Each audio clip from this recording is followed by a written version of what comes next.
Pupunta nga pala ako niya ng Bacala, 6:00 na niya ng hapon pero ang tindi pa ng sikat ng araw.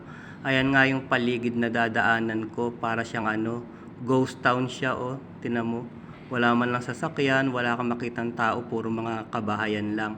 Tapos may playground din para sa mga bata pero tinan mo wala mang katao-tao, 'di ba? Hapon na niyan. Tapos ayan yung runabout, may masjid doon. Tapos ayan, bago lang yung ginagawang bahay na yan.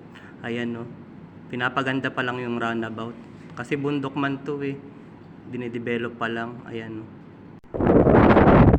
Ayan nga, binaybay ko na yung daan pababa sa gilid ako ng highway kasi kahit sabihin ko madalang yung sasakyan, minsan may dumadaan ng traffic.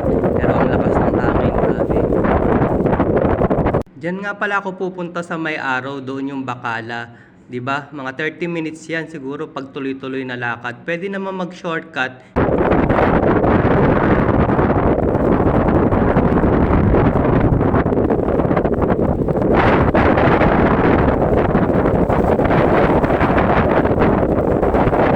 Nadaanan ko nga rin pala yung mga damo sa disyerto, ayan no.